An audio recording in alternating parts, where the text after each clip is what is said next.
ഇന്ത്യക്കാരുടെ ജീവിതത്തിൽ വലിയ മാറ്റങ്ങൾ കൊണ്ടുവന്ന ഒരു പേരാണ് അറ്റ്ലസ് സൈക്കിൾ. നമ്മുടെ കുട്ടിക്കാല ഓർമ്മകളിൽ ഈ സൈക്കിളിന് വലിയ സ്ഥാനമുണ്ട്.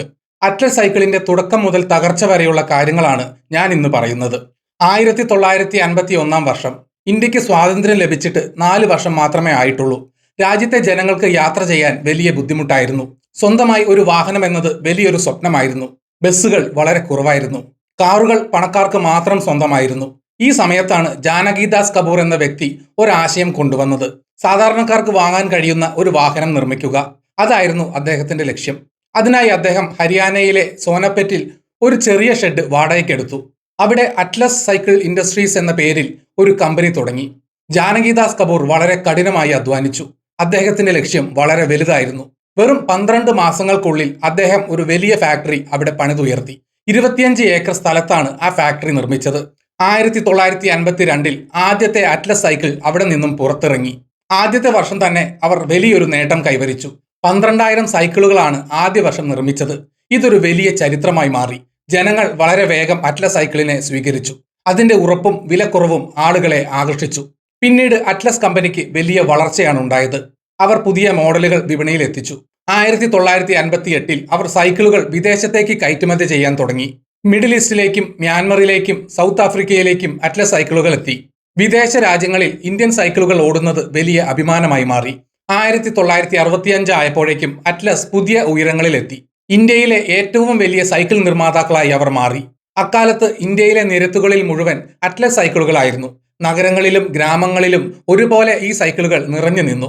പോസ്റ്റ്മാൻ കത്തുകൾ കൊണ്ടുപോയത് ഇതിലാണ്. പാൽക്കാർ പാൽ വിറ്റത് ഇതിലാണ്. പത്രക്കാർ പത്രമിട്ടതും അറ്റ്ലസ് സൈക്കിളിലാണ്. വിദ്യാർത്ഥികൾ സ്കൂളിലും കോളേജിലും പോയത് ഇതിലാണ്. തൊഴിലാളികൾ പണിക്ക് പോയതും ഈ സൈക്കിളിലാണ്. അത് വെറും ഒരു വാഹനമായിരുന്നില്ല, സാധാരണക്കാരുടെ ജീവിതത്തിന്റെ ഒരു പ്രധാന ഭാഗമായിരുന്നു. ലോക പ്രശസ്ത സാമ്പത്തിക ശാസ്ത്രജ്ഞൻ അമർത്യ സെൻ തന്റെ ഗവേഷണങ്ങൾക്കായി പശ്ചിമ ബംഗാളിൽ യാത്ര ചെയ്തത് അറ്റ്ലസ് സൈക്കിളിലാണ്. അദ്ദേഹത്തിന്റെ ആ പ്രിയപ്പെട്ട സൈക്കിൾ ഇന്നും സ്വീഡനിലെ നോബൽ മ്യൂസിയത്തിൽ സൂക്ഷിച്ചു വെച്ചിട്ടുണ്ട്. ഇത് അറ്റ്ലസ് കമ്പനിയുടെ വലിയൊരു അംഗീകാരമാണ്. ജാനകിദാസ് കപൂറിന്റെ കാഴ്ചപ്പാട് വളരെ വലുതായിരുന്നു. ജനങ്ങളുടെ താല്പര്യം മനസ്സിലാക്കി അദ്ദേഹം പുതിയ മാറ്റങ്ങൾ കൊണ്ടുവന്നു. 1978 അവർ പുതിയൊരു പരീക്ഷണം നടത്തി. ഇന്ത്യയിലെ ആദ്യത്തെ റേസിംഗ് സൈക്കിൾ അറ്റ്ലസ് പുറത്തിറക്കി. ഇതിന് യുവാക്കൾക്കിടയിൽ വലിയ സ്വീകാര്യത ലഭിച്ചു. തുടർന്ന് 10 ഗിയറുകളുള്ള അറ്റ്ലസ് കോൺകോർഡ് എന്ന മോഡലും അവർ വിപണിയിൽ എത്തിച്ചു. ഇതും വലിയ വിജയമായി മാറി. 1982 ദില്ലിയിൽ വെച്ച് 9ാമത് ഏഷ്യൻ ഗെയിംസ് നടന്നു. വലിയൊരു കായിക മാമാങ്കമായിരുന്നു അത്. അന്ന് ഏഷ്യൻ ഗെയിംസിലേക്ക് ഔദ്യോഗികമായി സൈക്കിളുകൾ നൽകിയത് അറ്റ്ലസ് കമ്പനിയാണ്. ഇത് ലോകത്തിന് മുന്നിൽ അവരുടെ പ്രശസ്തി കൂടുതൽ വർദ്ധിപ്പിച്ചു. ഗുണനിലവാരത്തിന്റെ കാര്യത്തിൽ അറ്റ്ലസ് ഒരിക്കലും വിട്ടുവീഴ്ച ചെയ്തില്ല. പുറത്തുനിന്ന് സാധനങ്ങൾ വാങ്ങുന്നത് ഒഴിവാക്കാൻ അവർ തീരുമാനിച്ചു. ഇതിനായി ഹരിയാനയിലെ ഗുഡ്ഗാവിൽ സ്വന്തമായി സ്റ്റീൽ ട്യൂബ് നിർമ്മിക്കുന്ന ഒരു പ്ലാന്റ് അവർ ആരംഭിച്ചു. ഏറ്റവും നല്ല സ്റ്റീൽ ഉപയോഗിച്ചാണ് അവർ സൈക്കിളുകൾ നിർമ്മിച്ചത്. മികച്ച പ്രവർത്തനത്തിന് നിരവധി പുരസ്കാരങ്ങൾ അറ്റ്ലസ് കമ്പനിയെ തേടിയെത്തി. മികച്ച വ്യാവസായിക ബന്ധത്തിനുള്ള ഫിക്കി അവാർഡ് അവർക്ക് ലഭിച്ചു. ഇറ്റലിയുടെ ഗോൾഡ് മെർക്കുറി ഇന്റർനാഷണൽ അവാർഡും അവർ സ്വന്തമാക്കി. കൂടാതെ കയറ്റുമതി രംഗത്തെ മികച്ച പ്രകടനത്തിന് EEPC അവാർഡും ലഭിച്ചു. ഇതിലൂടെ അറ്റ്ലസ് സൈക്കിൾ ലോകമെമ്പാടും അറിയപ്പെടുന്ന ഒരു വലിയ ബ്രാൻഡായി മാറി. 1989 കമ്പനി കൂടുതൽ വളർന്നു. ഉത്തർപ്രദേശിലെ സാഹിബാബാദിൽ അവർ പുതിയ ഫാക്ടറി തുടങ്ങി. ഇന്ത്യയിലെ ഏറ്റവും വലിയ സൈക്കിൾ ഫാക്ടറി ആയിരുന്നു അത്. പ്രതിമാസം 2 ലക്ഷം സൈക്കിളുകൾ വരെ അവർ അവിടെ നിർമ്മിച്ചു. മികച്ച പരസ്യങ്ങളിലൂടെ അവർ ജനങ്ങളുടെ മനസ്സിൽ എന്നും നിറഞ്ഞു നിന്നു. പ്രശസ്ത ബോളിവുഡ് താരങ്ങളായ സുനിൽ ഷെട്ടി, ടെന്നീസ് താരം സാനിയ മിർസ എന്നിവർ അറ്റ്ലസിന്റെ പരസ്യങ്ങളിൽ അഭിനയിച്ചു. സ്ത്രീകൾക്ക് സാരി ഉടുത്ത് യാത്ര ചെയ്യാൻ കഴിയുന്ന സൈക്കിളുകളും അവർ ഇറക്കി. സ്ത്രീകൾക്ക് പരസഹായമില്ലാതെ യാത്ര ചെയ്യാൻ ഇത് സഹായിച്ചു. ഇതൊരു വലിയ സാമൂഹിക മാറ്റത്തിന് കാരണമായി. എന്നാൽ ഈ സുവർണകാലം എക്കാലവും നിലനിന്നില്ല. 80കൾക്കും 90കൾക്കും ശേഷം ഇന്ത്യയിൽ വലിയ സാമ്പത്തിക മാറ്റങ്ങൾ ഉണ്ടായി. ജനങ്ങളുടെ വരുമാനം വർദ്ധിച്ചു. ആളുകൾ കാറുകളും മോട്ടോർ സൈക്കിളുകളും കൂടുതലായി വാങ്ങാൻ തുടങ്ങി. അതോടെ സാധാരണ സൈക്കിളുകളുടെ ഉപയോഗം വളരെ വേഗം കുറഞ്ഞു. വിപണിയിൽ പുതിയ കമ്പനികൾ വന്നു. ഹീറോ, എവോൺ തുടങ്ങിയ കമ്പനികൾ കടുത്ത മത്സരമുയർത്തി. വില കുറഞ്ഞ വിദേശ സൈക്കിളുകളും ഇന്ത്യയിലെത്തി. ഇവയോട് പിടിച്ചു നിൽക്കാൻ അറ്റ്ലസ് കമ്പനിക്ക് കഴിഞ്ഞില്ല. ഇതിനിടയിൽ കമ്പനിയുടെ ഉള്ളിലും വലിയ പ്രശ്നങ്ങൾ തുടങ്ങി. സ്ഥാപകന്റെ മരണശേഷം കുടുംബാംഗങ്ങൾ തമ്മിൽ അധികാര തർക്കങ്ങൾ ഉണ്ടായി. ഈ തർക്കങ്ങൾ കമ്പനിയുടെ പ്രവർത്തനത്തെ സാരമായി ബാധിച്ചു. ശരിയായ തീരുമാനങ്ങൾ എടുക്കാൻ വൈകി. പുതിയ കാലത്തിനനുസരിച്ച് ആധുനിക സൈക്കിളുകൾ നിർമ്മിക്കാൻ അവർക്ക് കഴിഞ്ഞില്ല. സാമ്പത്തികമായി കമ്പനി വലിയ ബുദ്ധിമുട്ടുകൾ നേരിട്ടു തുടങ്ങി. ലാഭം കുറഞ്ഞ് നഷ്ടം കൂടി വന്നു. 2014 കമ്പനിയുടെ നഷ്ടം താങ്ങാൻ കഴിയാത്തത്ര വലുതായി. പണമില്ലാത്തതിനാൽ പല കാര്യങ്ങളും മുൻപോട്ട് കൊണ്ടുപോകാൻ കഴിഞ്ഞില്ല.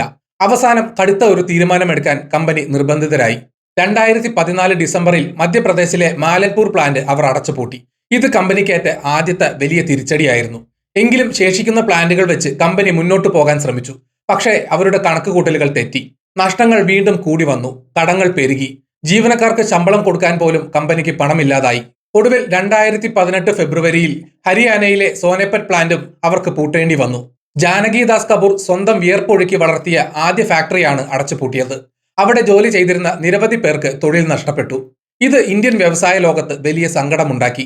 ഇനി അവർക്ക് ആകെ ഉണ്ടായിരുന്നത് സാഹിബാബാദിലെ പ്ലാന്റ് മാത്രമായിരുന്നു. അവിടെ 431 ജീവനക്കാർ ജോലി ചെയ്തിരുന്നു. അവസാന കാലത്ത് രാജ്യത്തെ പല ഭാഗത്തേക്കും സൈക്കിളുകൾ അവിടെ നിന്നാണ് പോയിരുന്നത്. എന്നാൽ പണമില്ലായ്മ ആ ഫാക്ടറിയെയും ബാധിച്ചു. പുതിയ അസംസ്കൃത സാധനങ്ങൾ വാങ്ങാൻ പോലും കമ്പനിയുടെ കയ്യിൽ തീരെ പണമില്ലായിരുന്നു. വലിയ സാമ്പത്തിക ബുദ്ധിമുട്ടിലൂടെയാണ് ആ ഫാക്ടറി പ്രവർത്തിച്ചത്. 2020 എന്ന വർഷം ആരും മറക്കില്ല. കൊറോണ വൈറസ് കാരണം ലോകം മുഴുവൻ വലിയ പ്രതിസന്ധിയിലായി. രാജ്യത്ത് പൂർണ്ണമായ അടച്ചുപൂട്ടൽ വന്നു. ഈ സമയത്താണ് അറ്റ്ലസ് കമ്പനിയും തങ്ങളുടെ അവസാനത്തെ ശ്വാസം എടുത്തത്. അത് ജൂൺ മാസം 3-ാം തീയതിയായിരുന്നു. അന്നേ ദിവസം ലോക സൈക്കിൾ ദിനമായിരുന്നു. സൈക്കിളുകളുടെ പ്രാധാന്യവും ആരോഗ്യവും ലോകം മുഴുവൻ ആഘോഷിക്കുന്ന ദിനം. എന്നാൽ ചരിത്രത്തിലെ ഏറ്റവും സങ്കടകരമായ ഒരു യാദൃശ്ചികത അന്ന് സംഭവിച്ചു. അതേ ദിവസം തന്നെയാണ് അറ്റ്ലസ് കമ്പനി സാഹിബാബാദ് ഫാക്ടറി പൂർണ്ണമായും അടച്ചുപൂട്ടിയത്. രാവിലെ ജോലിക്ക് വന്ന തൊഴിലാളികൾ കണ്ടത് ഫാക്ടറിയുടെ ഗേറ്റിൽ പതിച്ച ഒരു നോട്ടീസാണ്. പണമില്ലാത്തതിനാൽ കമ്പനി അടച്ചുപൂട്ടുന്നു എന്നായിരുന്നു ആ നോട്ടീസിൽ എഴുതിയിരുന്നത്. തൊഴിലാളികൾക്ക് ഇതൊരു വലിയ ഇരുട്ടടിയായി മാറി. 431 പേർക്ക് ഒറ്റയടിക്ക് അവരുടെ ജോലി നഷ്ടപ്പെട്ടു. മുൻകൂർ നോട്ടീസ് നൽകാതെയാണ് കമ്പനി ഈ ക്രൂരമായ തീരുമാനമെടുത്തത്. തങ്ങൾക്ക് കഴിഞ്ഞ മാസത്തെ ശമ്പളം കിട്ടുമോ എന്ന് പോലും തൊഴിലാളികൾക്ക് ഉറപ്പില്ലായിരുന്നു. ഹാജർ രേഖപ്പെടുത്തിയാൽ അടിസ്ഥാന ശമ്പളത്തിന്റെ പകുതി നൽകാമെന്ന് കമ്പനി പറഞ്ഞു. എന്നാൽ അവധി ദിവസങ്ങളിൽ ഹാജർ വെക്കാനാവില്ല എന്നും കമ്പനി നിബന്ധന വെച്ചു. ഇത് തൊഴിലാളികളെ വലിയ സാമ്പത്തിക പ്രതിസന്ധിയിലാക്കി.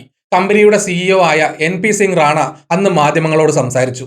ഈ അടച്ചുപൂട്ടൽ പൂർണ്ണമല്ലെന്നും താൽക്കാലികം മാത്രമാണെന്നും അദ്ദേഹം പറഞ്ഞു. കമ്പനിയുടെ പേരിൽ കുറച്ചധികം ഭൂമിയുണ്ട്. അത് വിറ്റ് 50 കോടി രൂപ കണ്ടെത്താൻ കമ്പനി ശ്രമിക്കുന്നുണ്ട്. ആ പണം ലഭിച്ചാൽ ഉടൻ തന്നെ ഫാക്ടറി വീണ്ടും തുറക്കുമെന്ന് അദ്ദേഹം ഉറപ്പ് നൽകി. തൊഴിലാളികളെ ആശ്വസിപ്പിക്കാനായിരുന്നു അദ്ദേഹം അങ്ങനെ പറഞ്ഞത്. എന്നാൽ ആ ഉറപ്പ് വെറും ഒരു വാക്ക് മാത്രമായി. വർഷങ്ങൾ കഴിഞ്ഞിട്ടും ആ കമ്പനി പിന്നീട് തുറക്കാൻ കഴിഞ്ഞില്ല. പണം കണ്ടെത്താൻ അവർക്ക് സാധിച്ചില്ല.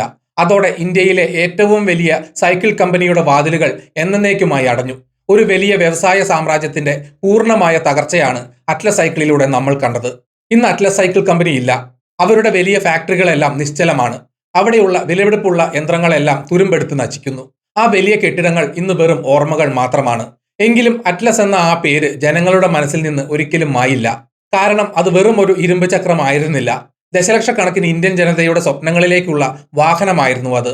ദൂരെ സ്കൂളിൽ പോകാൻ കൊതിച്ച കുട്ടികളുടെ ഉറ്റ ചങ്ങാതിയായിരുന്നു അറ്റ്ലസ്. സ്വന്തമായി ഒരു വാഹനം ആഗ്രഹിച്ച സാധാരണക്കാരുടെ അഭിമാനമായിരുന്നു.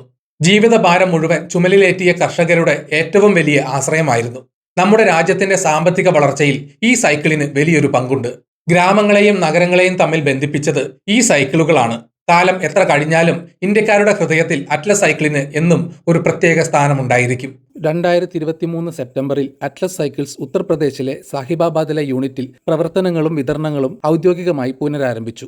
സൈക്കിളുകളുടെ നിർമ്മാണവും വിതരണവും പുനരാരംഭിച്ചതായി കമ്പനി ഡയറക്ടർ CM ദൽ അന്ന് വാർത്താക്കുറിപ്പിലൂടെ സ്ഥിരീകരിച്ചു. വിതരണക്കാർക്കുള്ള വലിയ കടങ്ങൾ പതുക്കെ വീട്ടുക എന്ന ലക്ഷ്യത്തോടെയാണ് കമ്പനി അന്ന് വീണ്ടും തുറന്നത്. എന്നാൽ നിർമ്മാണം പുനരാരംഭിച്ചെങ്കിലും കമ്പനി ഇപ്പോഴും വലിയ സാമ്പത്തിക പ്രതിസന്ധിയിലാണുള്ളത്. സാമ്പത്തിക റിപ്പോർട്ടുകൾ പ്രകാരം വലിയ നഷ്ടത്തിലാണ് കമ്പനി നിലവിൽ മുന്നോട്ടു പോകുന്നത് എന്നതിനാൽ അവരുടെ ഭാവി ഇപ്പോഴും അനിശ്ചിതത്വത്തിലാണ്.